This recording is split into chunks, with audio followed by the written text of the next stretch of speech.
मरने के ठीक 1 मिनट बाद क्या होता है? गुरु कुरान का डरावना सच। क्या आपने कभी सोचा है कि इंसान की आखिरी सांस रुकने के बाद सिर्फ 1 मिनट में क्या बदल जाता है? क्या सब कुछ वहीं खत्म हो जाता है या फिर उसी पल शुरू होती है आत्मा की सबसे रहस्यमयी यात्रा? प्राचीन हिंदू ग्रंथ गुरु कुरान में मृत्यु के बाद की दुनिया का ऐसा वर्णन मिलता है जिसे सुनकर आज भी लोगों के रोंगटे खड़े हो जाते हैं।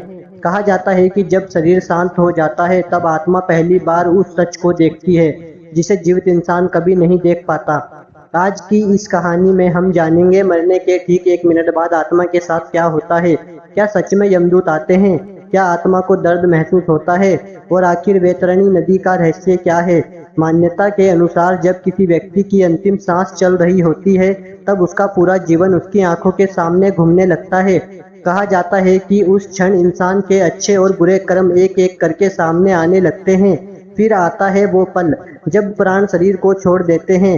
गरुड़ पुराण में बताया गया है कि आत्मा जब शरीर से अलग होती है तो कुछ क्षणों तक उसे समझ ही नहीं आता कि क्या हुआ है। उसे लगता है कि वह अभी भी जीवित है, लेकिन जब वह अपने ही शरीर को निश्चल पड़ा देखती है तब धीरे धीरे उसे एहसास होता है कि अब वह इस संसार का हिस्सा नहीं रही। कहा जाता है कि मरने के तुरंत बाद आत्मा अपने परिवार को देख सकती है। वह अपने प्रियजनों की आवाजें सुनती है, उनका रोना महसूस करती है, लेकिन चाहकर भी उनसे बात नहीं कर पाती। यही वो क्षण होता है जब आत्मा सबसे ज्यादा बेचैन हो जाती है। शास्त्रों के अनुसार अगर व्यक्ति ने जीवन में अच्छे कर्म किए हों तो आत्मा अपेक्षाकृत शांत रहती है, लेकिन यदि जीवन पाप और छल से भरा हो तो आत्मा भय और घबराहट महसूस करने लगती है। गरुड़ पुराण में यमदूतों का भी वर्णन मिलता है।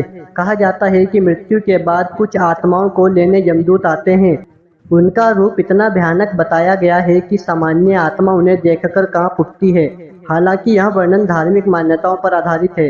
विज्ञान ने अब तक इन बातों की पुष्टि नहीं की है, लेकिन सदियों से लोग इन कथाओं को सुनते और मानते आए हैं। मान्यता है कि मृत्यु के बाद आत्मा को अपने कर्मों के अनुसार मार्ग मिलता है। यहीं से शुरू होती है उसकी अगली यात्रा। कहा जाता है कि इस मार्ग में आत्मा को कई अदृश्य अनुभवों से गुजरना पड़ता है। इन्हीं में से एक है वैतरणी नदी। गरुड़ पुराण के अनुसार यहाँ एक रहस्यमयी और भयावह नदी मानी जाती है जिसे हर आत्मा को पार करना होता है। कहा जाता है कि जिन लोगों ने जीवन में दया, धर्म और अच्छे कर्म किए हों उनके लिए यह यात्रा आसान हो जाती है, लेकिन जिन्होंने दूसरों को दुख दिया हो उनके लिए यह मार्ग अत्यंत कठिन बताया गया है। कुछ कथाओं में वैतरणी नदी को खून, अंधकार और डर से भरी नदी कहा गया है। यही कारण है कि इसका नाम सुनते ही लोगों के मन में भय पैदा हो जाता है। माना जाता है कि मृत्यु के बाद पहले कुछ मिनट आत्मा के लिए सबसे रहस्यमयी होते हैं। उसे समझ नहीं आता कि वह जीवितों की दुनिया में है या किसी और लोक की ओर बढ़ रही है। इसीलिए हिंदू परंपराओं में मृत्यु के बाद मंत्र, प्रार्थना और शांति पाठ का विशेष महत्व बताया गया है। मान्यता है कि इससे आत्मा को शांति मिलती है और उसका मार्ग सरल होता है। लेकिन सबसे बड़ा सवाल आज भी वही है, क्या सच में मृत्यु अंत नहीं है?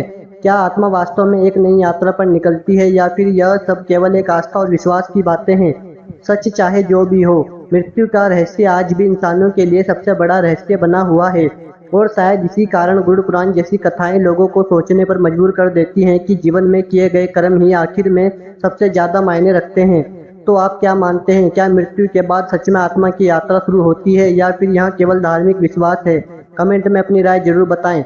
अगर आपको ऐसी रहस्यमयी आध्यात्मिक कहानियां पसंद है तो वीडियो को लाइक करें, चैनल को सब्सक्राइब करें और बेल आइकन को जरूर दबाएं ताकि ऐसी ही अनसुनी और रहस्यमयी कहानियां सबसे पहले आप तक पहुंचती रहे।